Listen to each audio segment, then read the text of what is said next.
करते हैं कि ये हम लोग बाय एंड होल्ड वाले नहीं है।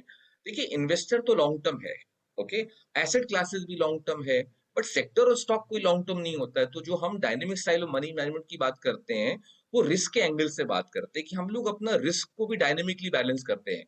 उसको तो डायनेमिक रीबैलेंसिंग रिस्क के एंगल से समझने आना चाहिए। इसको बाय एंड होल्ड के एंगल से नहीं देखना चाहिए, क्योंकि हम लोग हर चीज रिस्क के एंगल से देखते हैं और इसलिए हमारे रिस्क एडजस्टेड रिटर्न्स सुपीरियर भी दिखते हैं। संदीप जी, बहुत बहुत शुक्रिया आज हमारे साथ आप जुड़े और इतना टाइम दिया हमको उसके लिए।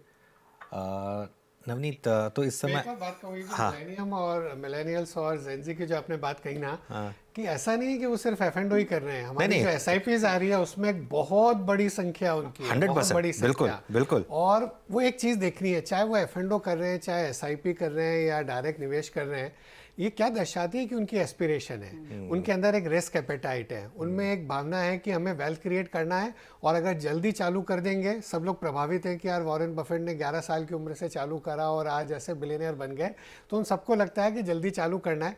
लेकिन वो 3-4 रास्ते देख रहे हैं। मुझे लगता है अल्टीमेट रास्ता एक ही है पैसे बनाने का, sound investment plus time plus patience, सही निवेश, समय, लंबा समय और धैर्य, संयम, ये 3 चीज़ें, उससे ही पैसा बनता है। ये जो रोज़ की ट्रेडिंग से होता था, तो आज 2 दिन में उन्होंने काफ़ी वॉलेटिलिटी देख ली।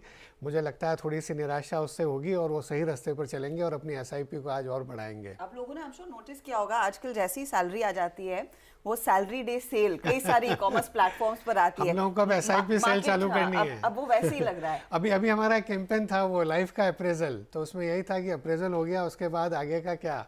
तो अब मैं नवनीत फिर आपसे ये पूछना चाहूंगी, आज का जो बड़ा शेकआउट है, यहाँ पर एक लॉन्ग टर्म निवेशक को आज मौका उठाना चाहिए या फिर अगले 2-3 दिनों में और अपॉर्चुनिटीज मिलेंगी, उसकी भी तैयारी करनी? डे टू डे थोड़ा टफ होता है, पता नहीं किस तरह की सरकार। अभी जैसे मैं देख रहा हूँ नंबर्स में वापस कुछ तो 5-7 सीट का इधर उधर हुआ है। किसी ने शायद पहले बोला था कि तीसरी बार सरकार बन जाना बहुत बड़ी बात है, बहुत बड़ी बात है। आज़ादी के बाद ये दूसरी बार ही देश के इतिहास में हुआ है।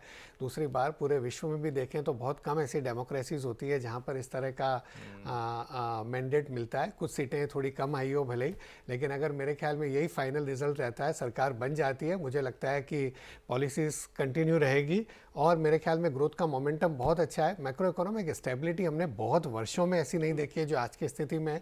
पूरे विश्व में हमारी साख बहुत अच्छी है और मेरा तो यही मानना है कि निवेशकों को फ़ायदा उठाना चाहिए।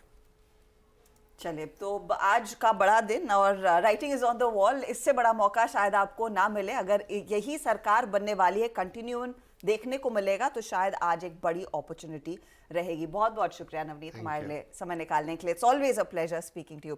चलिए लेंगे एक छोटा सा ब्रेक के बाद जो ताज़ा आंकड़े हैं उस पर नजर डालेंगे। साथ ही साथ रिटेल में जो लोग इस समय काम कर रहे हैं, रिटेल निवेशकों से इस समय डीलिंग रूम में सबसे ज्यादा चर्चा हो रही है, वहां से क्या फीलर मिल रहा है। तो HDFC स्काई के रिटेल रिसर्च हेड दीपक जसानी को भी जोड़ेंगे। आप बने रहिए CNBC आवाज के साथ।